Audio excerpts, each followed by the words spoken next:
Okay, so we're back to the cookie counter or an interesting problem, whatever you want to call it. And, prior to this, we talked about how would we do this without knowing the contents of an array and how to do an array. And so we looked at designing this in a way for what we actually knew coming out of Programming 1, which required a lot of code, a lot of repetitive, redundant code, correct? And I asked you guys, or asked everybody, if I could reduce this down to a few lines of code, it would just be worth knowing. So what I did in this program was reduced it down. We're going to walk through how to build an array. There will also be another video and another example of using an array that I highly recommend you should listen to, especially prior to doing your assignments for the week. With that said, let's kind of walk in here. Here we have the classroom, we have the cookies sold, as we talked about before, and we have a submit button and we have the show the leader. I think I had statistics on our one. I think I changed it to show leader in this case, okay? And so let's look at how we would do this. Well, my program for the most part is relatively the same, my button submit, where I got my inputs, okay, my Boolean validated, and so on. So I'm going to validate my cookies and my classroom and make sure that they give me the right things. I hope you're now getting consistent on your approach to these button clicks. They all should look like this, right? And so my validation, as you see, goes through that. I'm not going to walk through that. You should know this by now. The classrooms need to be between 1 and 10, and the cookies had to be greater than 0 in this case, okay? Then I'm going to accumulate my cookies, okay? So the one thing we needed to do was we needed to accumulate them in the different classrooms. And as I said before, what we need to do now is declare an array. Well, this is how you declare an array. I made this a class level one. I could have made it I guess, a local one, but in a sense, I really couldn't. I have two buttons here, and I need to be able to use this array in both buttons. And because I'm doing that, and since I need to share it between those different types of procedures, I'm going to make it a class level array. All right. So it's going to be impossible to pass it from one location locally to another one when we have two buttons associated with it. So that's why I made it a class level array. Hopefully that makes sense to you. You may want to listen to that one more time. So, if I need to keep it in memory after the button, when this button procedure ends, which I do because I'm accumulating to it, it must be a class level variable. And also, if I need to be able to share it between different buttons, I must make it a class level variable also. In this case here, I sit back and I said I'm going to have my classrooms like this. It's interesting what I did here. Now I'm actually looking at it. SHT,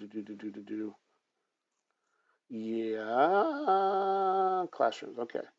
SHT classrooms should not be as strings, should be as short. Let me fix that right here.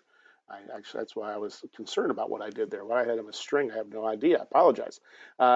So even I make a mistake. So I wanted to share that mistake to you. So in this case here, I'm declaring 9 short classrooms, right? But Bob, you said there should be 10. Well, how VB works, not every language follows this rule that if you want 10 elements, the first element starts at 0. And so thus, it's 0 through wherever you want to go. So if you need 10 elements, you would use 9. If you need 20 elements, it'd be 19 because 0 is one of those elements. I think Python does a little bit differently. I think if you wanted 10, you would put 10 in there. Every language is a little bit different. For some reason, VB has stuck with this. I wish they would change this. Be bluntly honest with you, I think it's a little bit confusing. But when you see an array being done, and you can determine it's an array by this right here, that I actually declared the variable and put these brackets and a number in there, that makes it an array. Okay, the name of the array is short classrooms. And so this being an array, and so how VB does it, the number of elements that you need is the number of elements you need minus 1. And so it will create them all for you. That's how you do it. Kind of weird, right? I agree. Every language is a little bit different. I think you're going to notice that. So you need to ask that question in every language. How did you declare your elements of an array? So in this case here, this will give us 10 elements. Okay? Did I beat that with a dead horse? I hope I did. Okay. So we sit back and my validation, let's get down here to the point of accumulating my cookies. If you recall, I talked about we would have all these if conditions to put them in the right classroom. And I said to you, if I can get this down to one line of code, would it be worth knowing? Well, I got it down to 3, but I'm going to show you how to get it down to 1 in about 1 second, probably 2. I declared this index, no, actually 1. I declared this index, int index is integer, and what I'm going to do is I'm going to take the classroom, okay, so I passed the classroom down. Let's look at this one more time. So I went and got my classroom. I passed the classroom down that was actually entered on the screen. I took that classroom, and where am I? Sorry. I took that classroom, and I'm going to take the classroom. So if I put in classroom 10, once again, we have 10 elements, but we got to point to them correctly using the index, right? So I'm going to subtract 1 from it, and that's going to be my index. So index 9 represents element 10. Remember how we looked at that before and how we did that before with string manipulation. Then what I'm going to do is I'm going to populate that element within my array. The array is now called ST classrooms. At whatever the index is, I'm going to add my cookies to it. Does that make sense? Does that make sense? Okay, that's all this really is we're sitting back, and if you can think about those 10 elements sitting there, they're all blank when we get started. They all have zeros in them. What I'm going to do is point to it based upon the index. That's what we do right here. We can point to an index a couple different ways. Number one, we could just have it has to be an integer. I can put a number in there. This would point to the 8th index, which would basically be the 9th element, correct? And so on. So in this case here, what I'm doing using my logic in this particular problem is I'm going to take the classroom, okay, and subtract 1 from it and utilize that as my index. Since my classrooms are numbered 1 through 10, it's a beautiful thing. So if the administrator picks it up and this little Betty's from classroom 1 and she sold 5 cookies to her mom, she would put 1 in there, 1 would come down, subtract a 1 from it, and in the array, once again, we would be looking at element 0, index 0, right? That's how this would work. So I took all that logic and reduced it down to these 2 lines of code. How could I reduce it down to 1 line of code? I could do it like this. As long as this is an integer, I didn't have to make my index. I could actually put in there SHT classroom minus 1 plus equal cookies. So I would not need this information here. And so I'm down to 1 line of code versus the 80 for the 10 classrooms, the 160 for the 20, and so on and so on, 400 and 800, whatever, however it worked. Okay? What do you think? Does that make sense? Does that make sense? Study this, look at it. But again, we created the array, 10 elements. Think of 10 different memory locations, okay? 10 different variables, and they're all represented by an index, 0, 1, 2, 3, 4, 5, 6, 7, 8, 9. I'm taking my classroom, whatever it is, subtracting 1 from it to give me my index, and go from there. 1 would be represented by index 0, 10 would be represented by index 9, and you guys can fill in between. Does that make sense? Okay, so now we got our data in. Hopefully that makes sense to you. I clear stuff out for the next one, okay? And now I do the button leader. So we sit back and we double click on this one and we go to button leader.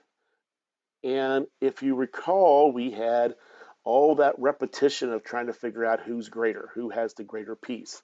Well, now what we're going to do on this button leader is I got my cookie leader and my my classroom leader. I'm going to determine who it is, then I'm going to display it. Well, all that code determining, remember that if statements to determine who's greater, I'm doing in a loop. This is where we're walking through the array. We're going to start with int index equals 0. If you put this in a for next loop like this, you do not have to declare it, okay? I'm not sure I like that or not, but you don't have to declare it, okay? And so 2, look at this length piece here. Remember how we did the length on the actual string? Same thing happens with variable arrays. It'll tell you how big it is, how many elements are in it. So in this case here, the length of the SHT classroom array is 10 elements. We want to go to index 9, so that's why I have -1 there. We sort of did that same thing in string manipulation, correct? So what we're going to do is loop through the array every element. So the length tells me the elements of how many elements are in the array. If I declare this as 9, there's 10 elements. If I declare it as 99, there's now 100 elements, okay? And that's what that length will actually show. All right, and so -1, it's going to compare the cookie leader, this will be 0, to the actual classroom, the number of cookies in the classroom in the 0 location the first time through. If this is greater, it becomes the cookie leader, and we have the classroom leader with the index 1 in this case, 0, okay? It'll keep looping through each one and comparing to see if it's greater than the previous ones and so on. If it is, it keeps replacing, almost exactly what I did in my design, but repetitively over and over again. When I got done, I took my leader, I added 1 to it, my classroom leader, because I actually put the index in there. So if I say index 0, 1, I added 1 to it, said classroom 1 wins with this many boxes sold. What do you think? I know I kind of went through that quickly, but I recommend you pull this code off, watch it work, watch how it goes through it, study it, and make sure you get a good handle on how I took a interesting problem, made it pretty simple by using an array. And here's the beautiful thing. If I had 9, 99, 1,000, 10,000 classrooms, my code does not change because the looping and everything will work perfectly, and using the indexes will work perfectly. So I make nothing changed at all. That is the power of the array, and that's why it's worth learning how to do. Okay, so next piece, study this one more time. Look at the other examples we're giving you and try your hand at it, see what you can come up with. All right, good luck to you.